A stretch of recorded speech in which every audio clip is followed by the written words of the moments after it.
The silence in the room was deafening as Julian Vance watched Pierce Kingsley methodically empty the contents of his desk drawer into a plastic bin. Pierce's manicured hands moved with practiced efficiency, dropping Julian's collection of pens, sticky notes, and the framed photo of his late mother face down with a careless thud. Outside, rain pattered against the windows of what had once been his sanctuary, the pediatric cardiac innovation lab he had built from nothing over 5 arduous years. Julian stood quietly, his tall frame still tense, but his face remained a mask of professional calm. He was 48 years old, an age where rebuilding a career from scratch seemed like an uphill battle, but he was not a man to show weakness. "Is this really necessary?" Julian asked, his voice low and steady. Pierce did not look up, his sculpted features illuminated by the harsh overhead lighting of the laboratory. "Completely," Pierce replied, not even pausing in his task. "I need this office cleared by noon. I have a team of efficiency consultants arriving after lunch, and they will need a workspace, 2 days." That was all it had taken for the empire Julian had built to come crashing down around him. Yesterday morning, 47 talented scientists and researchers, people he had personally recruited and mentored, had been marched out by stone-faced security guards, clutching small cardboard boxes of personal belongings. Their access cards had been deactivated midday without warning, leaving their half-finished experiments and years of dedication behind. Today was the physical dismantling. Through the glass wall of his office, Julian watched as workers in gray coveralls systematically disassembled 5 years of breakthrough medical research. The prototype testing chamber was already gone, its delicate sensors disconnected. The specialized equipment they had modified for their unique needs was being dismantled piece by piece. And most devastating of all, the biomedical prototypes themselves, the culmination of their sweat and tears, were being destroyed. Heart valves that could grow with pediatric patients, eliminating the need for repeated high-risk open-heart surgeries, were being fed into an industrial crusher in the loading bay. Julian's mind drifted back to the childhood memory that had driven him to this field. He had been only 10 years old when his little sister Clara had passed away from a congenital heart defect. He remembered the helpless look on his parents' faces, immigrants who had spent their nights cleaning offices to pay for his school. They could not afford the expensive, repetitive surgeries she needed, and the static artificial valves available at the time could not keep pace with her growing body. That loss had defined his life. He had dedicated every waking hour to studying biochemistry and tissue engineering, eventually building this very department to ensure no other family would have to watch their child fade away. He had personally designed the research protocols and spent countless nights looking through microscopes, trying to understand how to make synthetic materials behave like living cells. To see 5 years of that dedication being reduced to scrap metal in a matter of seconds, accompanied by the harsh grinding sound of the industrial crusher, was almost more than he could bear. "You know, children are waiting for those valves," Julian said, trying to keep his voice flat and devoid of the anger that threatened to boil over. "We are only months away from human trials. The FDA fast-tracked our protocol because the current options for children with congenital defects are so poor." Pierce finally looked up, his cold blue eyes entirely devoid of empathy. He was 34 years old, with a freshly minted degree in business administration and a background in hedge funds, and he looked at the laboratory as nothing more than a liability. "Children, please," Pierce scoffed, tossing a stapler into the bin. "This company is not a charity, Julian. It is a business. And your little passion project has been bleeding money for half a decade, with nothing to show shareholders. My job is to maximize value, and that means pivoting our resources to high-margin consumer products like anti-aging skin creams and lifestyle devices.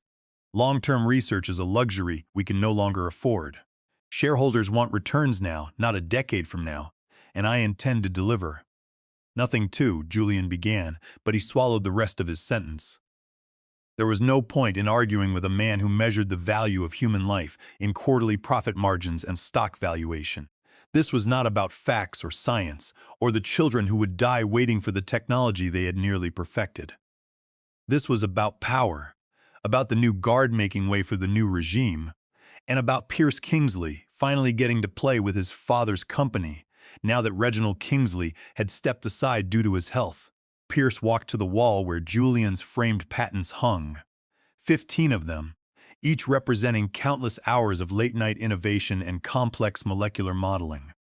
With theatrical slowness, Pierce lifted each frame off its metal hook, stacking them in his arms before dropping them carelessly into a recycling bin by the door. "Your legacy is over, Julian." Pierce smirked, leaning against what had been Julian's mahogany desk since he was appointed director.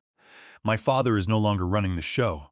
The board has approved my restructuring plan, and we are going in a different direction.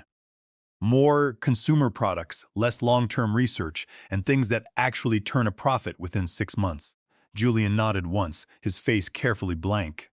5 years of 12-hour days, countless weekends, personal relationships sacrificed, and milestones missed, all reduced to garbage in a matter of hours. He picked up his own small cardboard box containing a few personal notebooks and a single-frame degree.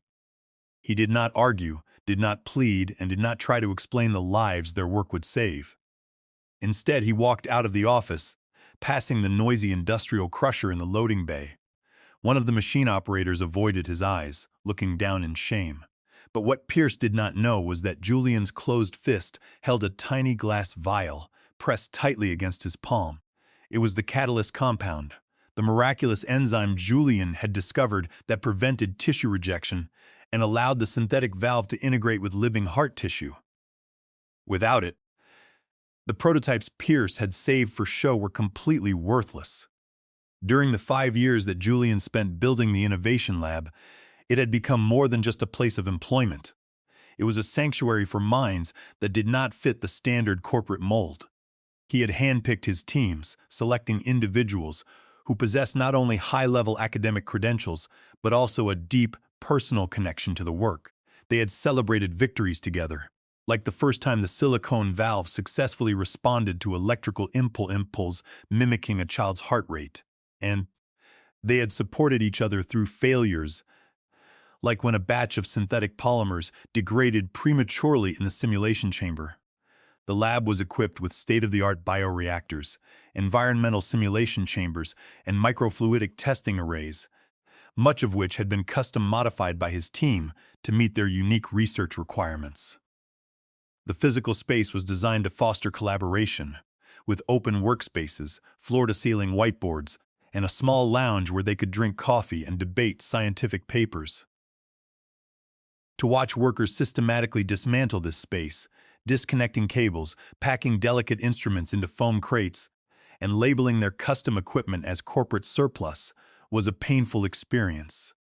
Sitting in his modest apartment on the east side of the city, Julian stared at the tiny vial of clear liquid resting on his kitchen table. The apartment was quiet, a stark contrast to the busy laboratory he had run just 48 hours ago. The walls were lined with bookshelves, overflowing with organic chemistry texts, tissue engineering research, and medical journals. The kitchen counter was cluttered with whiteboards, covered in scribbled molecular diagrams and chemical equations. The catalyst compound was his personal breakthrough, developed during countless solo nights and weekends when everyone else had gone home. It was the missing piece of the puzzle, the solution to the tissue rejection problem that had plagued similar pediatric devices for decades. Without it, the heart valves were just inert medical-grade silicone. With it, they became living technology that could save thousands of children. And now, Julian was the only person on Earth who knew how to synthesize it. His phone buzzed on the table, displaying an unknown number. He hesitated before answering, his mind still processing the rapid downfall of his department. "Hello, Julian," a hushed and tense voice said. It was Felix, his former lab technician. "I am not supposed to be calling you. The new management made us sign non-disclosure agreements, and security has been watching the building like hawks. Are you okay? Have you found another position?" Julian sighed softly, leaning back in his chair. "I am fine, Felix. What is going on at the building?" Felix took a quick breath, his voice trembling slightly. "Listen, Pierce is presenting to the board on Monday morning. He is claiming your work, the valve design, the trial protocols, everything, as his new corporate strategy. He is telling investors he is streamlining the innovation process and promising commercial deployment within 18 months. He is even claiming he was the one who oversaw the final development stages. Julian's grip tightened around the phone. That is impossible. He does not even understand how the technology works. He cannot explain the molecular structure of the valve, let alone the integration process.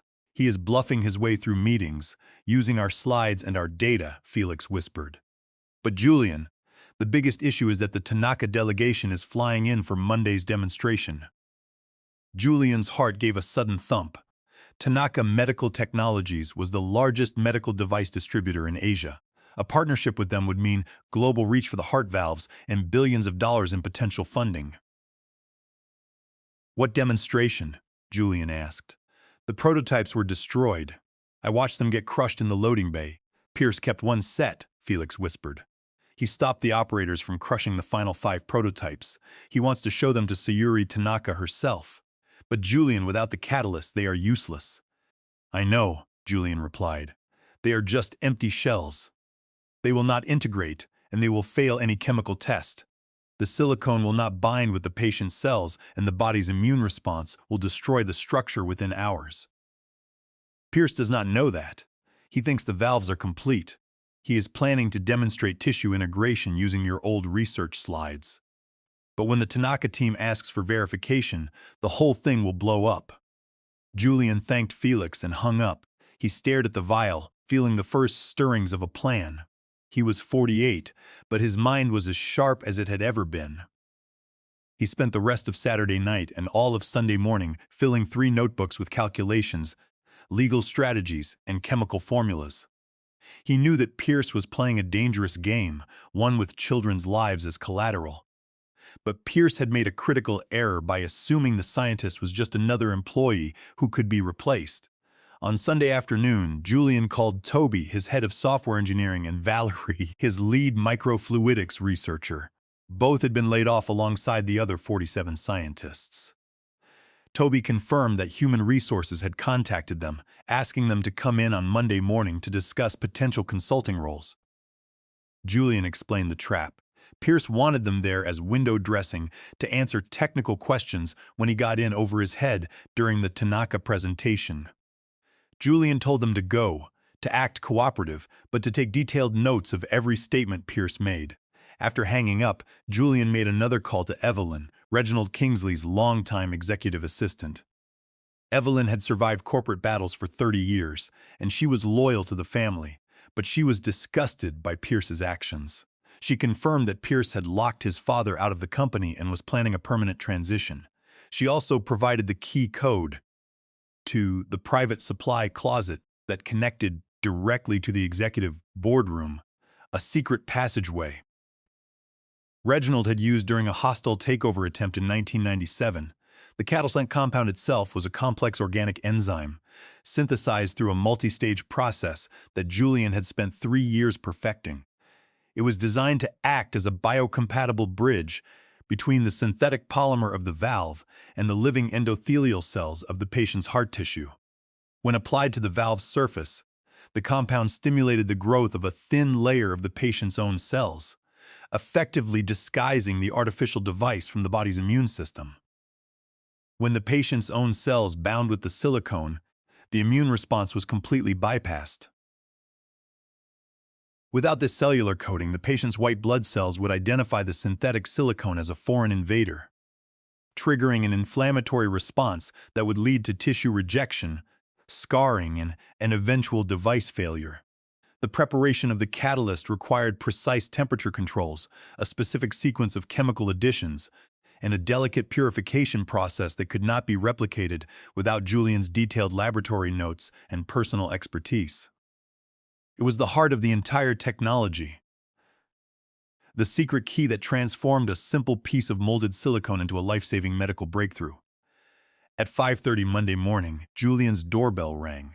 He checked the peephole and was shocked to see Reginald Kingsley standing on his doorstep.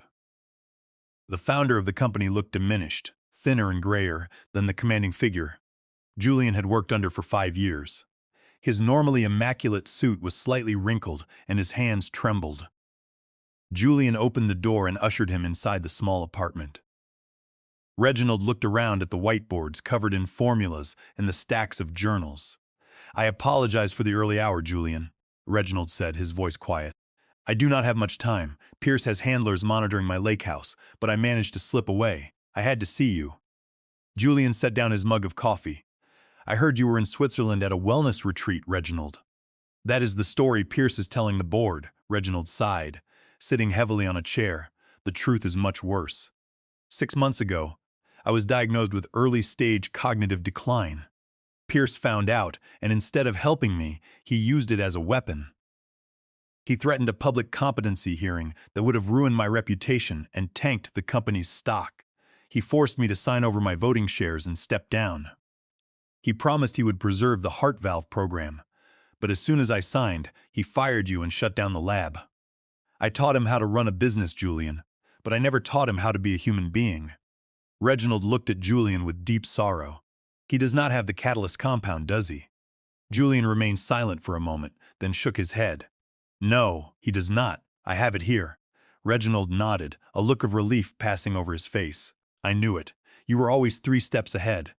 That is why I hired you. But Pierce has told the board you stole proprietary materials.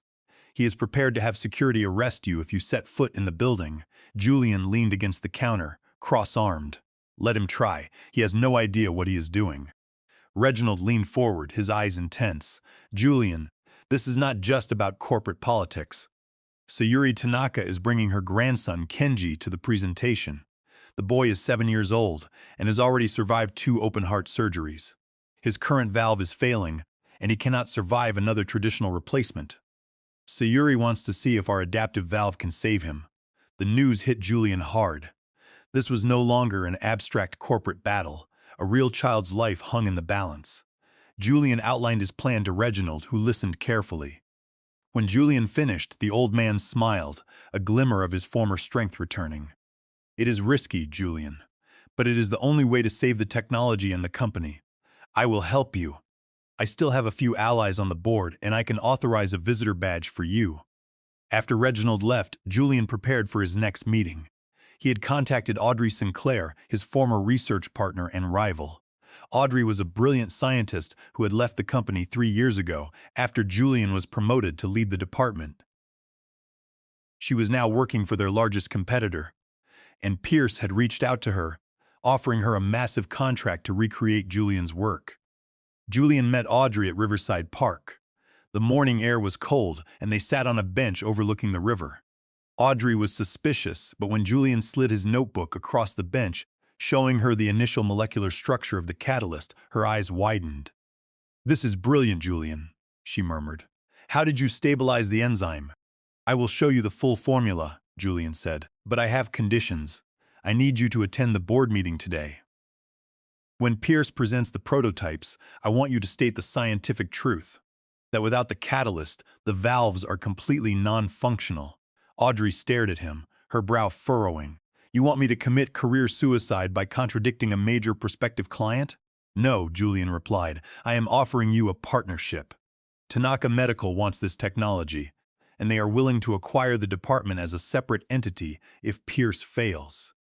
We can build a new company together, and you will be my co-director." Audrey looked at the formula again. Her professional ambition warred with her respect for the science. She knew that Julian's work was the only real solution to the pediatric tissue rejection problem. Finally, she closed the notebook and nodded. "I am in. Pierce is a parasite anyway, and he would have discarded me as soon as he got what he wanted. We will show them what real scientific collaboration looks like." The negotiation with Audrey Sinclair in the cold morning air of Riverside Park was a delicate chess match. Audrey was a brilliant researcher, but she was also deeply ambitious and had felt overshadowed by Julian during their time working together. When Pierce had approached her with a generous offer to recreate Julian's work, she had seen it as an opportunity to prove her superiority and secure her financial future. However, she was also a scientist, and she immediately recognized the brilliance of the molecular structure Julian showed her in his notebook. She knew that without the catalyst, the prototypes Pierce held were non functional, and she realized that Pierce was setting her up to fail by expecting her to produce results without the essential compound. Julian played on this professional pride, explaining that Pierce was simply using her as a temporary shield against the board's questions and would discard her just as quickly as he had discarded the original team. By offering her a full partnership in a new venture funded by Tanaka Medical, Julian gave her a chance to build something truly revolutionary as an equal, rather than acting as a corporate pawn in Pierce's game. Julian walked toward the headquarters building, his mind focused. The presentation was scheduled to begin in 78 minutes. He had already made contact with Gavin Crawford, a senior financial reporter for the Wall Street Journal, who had been trying to get an exclusive on the pediatric heart valve program for over a year. Julian had always declined due to corporate policies, but now those policies no longer mattered. Gavin was waiting for him near the side entrance of the building, notepad in hand and eagerness in his eyes. Julian handed him the visitor badge that Reginald had authorized. "This is a massive story, Gavin," Julian said as they walked toward the service elevator. "You are about to witness the exposure of a major corporate fraud. The CEO's son is attempting to sell an incomplete medical technology to Asian investors after laying off 47 scientists and destroying $30 million worth of research prototypes." Gavin was already writing furiously. "Do you have proof of the sabotage?"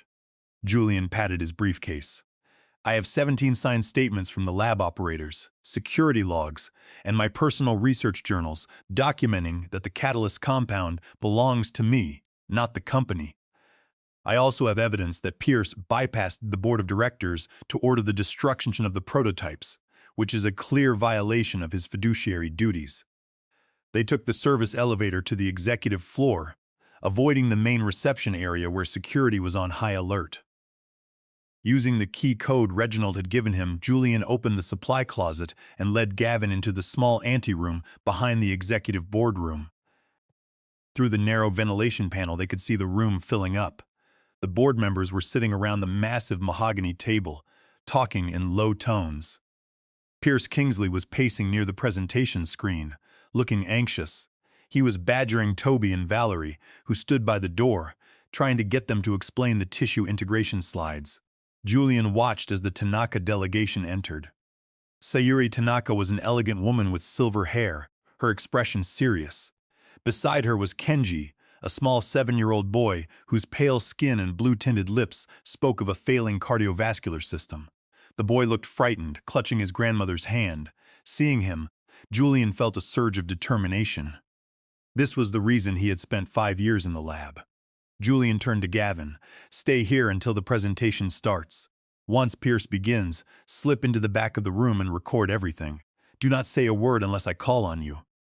Gavin nodded, his professional instincts fully engaged. "I will be ready." Julian took a deep breath, adjusting his jacket. He felt the weight of the tiny glass vial in his pocket. It was time to end the reign of Pierce Kingsley and save the work that had defined his life. Julian walked out of the anteroom, down the carpeted hallway, and stood before the double doors of the boardroom. The 2 security guards stationed outside frowned as he approached. "Dr. Vance, you are not permitted on this floor," one of them said. Julian showed his badge, which had been updated in the system by Reginald Kingsley himself. "My credentials are active," Julian said coolly. "Feel free to scan them." The guard scanned the badge, his eyes widening in disbelief.